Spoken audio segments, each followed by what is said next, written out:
stocking finance, as we call it. Okay. It's a big factor for us as well because you know, when our margins, for example, if we're working at a 10% margin, and then we're paying 8% on stock finance, on interest rates, it's not ideal.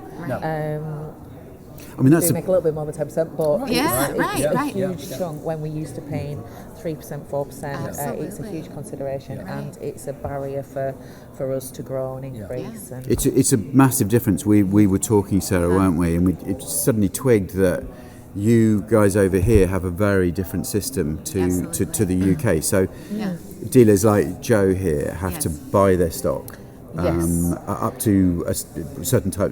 Perhaps you explain. So we are John Deere turf dealers. So they very much follow the ag model, and they roll it through to turf with the stock finance planning and things. So that's great. We only have to pay for it when it becomes retail sold. But then when we look at other brands that we represent, whether it be Skag or Hustler commercially, or Still or Husqvarna, it is all paid for on a 30-day terms.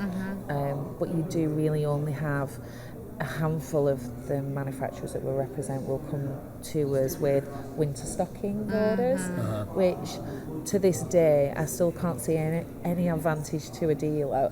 The only advantage is way towards the manufacturer, so they can plan their build runs in the plant. So it'd be great to see ideally we don't pay for it till we sell it, but I'm not sure who finances I was that. the only exception to that. I was going to say, I was talking to Don from Crest, who's I had 10 minutes with him yesterday, which is great. A very innovative man, and their deal is effectively the dealer doesn't own it until the moment of sale. The fundamental issue with that is a dealer is more interested in selling it when it's starting to cost them money. You know, so all the dealers are willing to, if you're not going to charge me for it, I will let you set it there, but you also lose that passion for selling it. So because there's been lots of manufacturers that's tried it, and it's not necessarily a bad idea. I just, being a person that works with dealers, I know dealers are most interested in selling things that are coming due. Get it off my books. Well, and I think it's important for our dealers in the UK to understand what the finance situation is like here, because what happens for most of the dealers in the US is there are some who pay for it with cash, but that is few and far between. So typically what happens is there's a floor plan company that the manufacturers will partner with, and the dealers will then apply to utilize them as their source. And then once they get a unit, they typically have anywhere between 9 to 12 months to pay it off, depending on when the actual terms of the agreement. The struggle with this is that once it hits, we call it its birthday, like the unit hits its birthday, the dealer has to start paying monthly interest on the unit in order to help take care of it.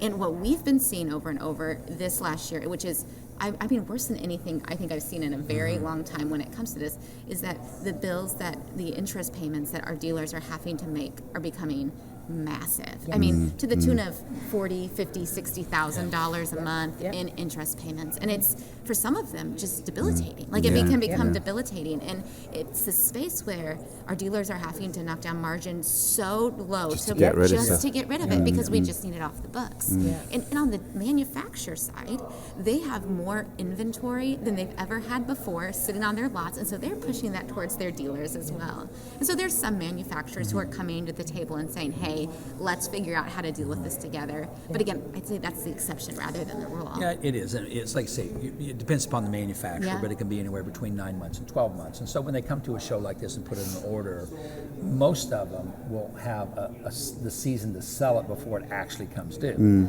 So, because the manufacturers found out, again here, that the more enticing we can make it, you'll stock more. Because to your point, if I have to pay for it, I don't want to stock much of it. But if I have the ability to floor plan it, like that, say, I'll stock more, and we know over here the more you have in inventory, the more you ultimately sell, which increases market share. Correct. And all the manufacturers, I'm guessing, even in the UK, are interested in market share. Cool. Okay, that's a worldwide thing that everybody. So again, so that's kind of what a lot of the manufacturers see over here is that even though it costs them some money, instead of you maybe bringing on 10 pieces of equipment, you'll bring on 20 because you've got literally 12 months, to sell it, and then they can start discounting it at the end of season to get rid of it to start over. So other than John Deere, who I spoke about before, we really don't have that, and Cress you've mentioned, but we don't represent Cress. But you could really with just a signing. It would be a very easy thing to do. Yes. We know. We know. But trying to think of better ways for dealers or to encourage dealers to stock more. And there's we do have this with one of the wood chipper manufacturers, Timberwolf. There's like a rolling stock program which does work really well. So even if that something similar to that, where it was a quarterly rolling stock order program, because particularly for us, I'm sure it's the same for you, but in the UK, it's the weather plays such a huge part. Right. So if we put, like, now's the time of year, we've got everybody knocking on the doors and their order books are in the hands, and come on, tell us what you want for next year, and you can have it delivered, some in January, some in February, and it's still, whenever it's delivered, it becomes 30 days due payable. So take this year, for example, it started raining in the UK in July 23, and it didn't stop until I think April this year. We've had some rain. So if we'd have said, send us everything, we sat on all this stock, waiting for the season to start. We haven't got a crystal ball. We don't know what the weather's going to be like.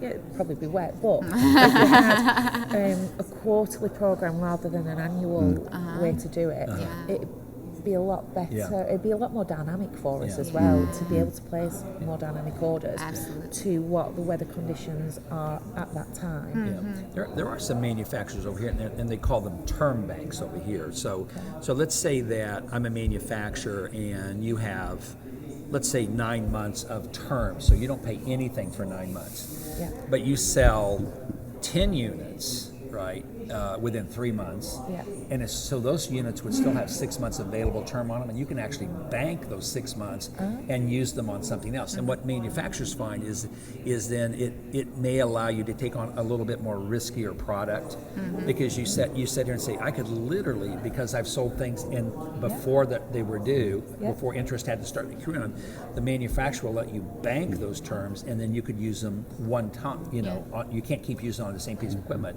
but you might have 9 months of terms there where you can take a piece of equipment and say, I've literally got 18 months to sell this. Well, it's giving you the flexibility. It is. Because from a manufacturer's perspective, they already bought that money. Right. And again, would it be better if you didn't? But what they're trying to do is say, maybe if I could give you even better, let you have the flexibility. Maybe you'll take on a product that you wouldn't normally take on because it's a little bit risky. But if you have 18 months, right, or 15 months, whatever it happens to be. So that's something that some of the and it works great, because again, the money's already been investment from the manufacturer standpoint. And so they can do that. So it's called term banks, and we're seeing more manufacturers, especially on bigger equipment, where if I want you to take a risk, you don't have to take it. I will let you apply terms that you didn't use toward that one also. Yeah, that's really interesting, because to me it is, particularly in the UK, I feel it is all stacked for the manufacturers. What is the benefit of us taking all this stock and paying for it immediately? You need to start a dealership in the States. Go on, Joe.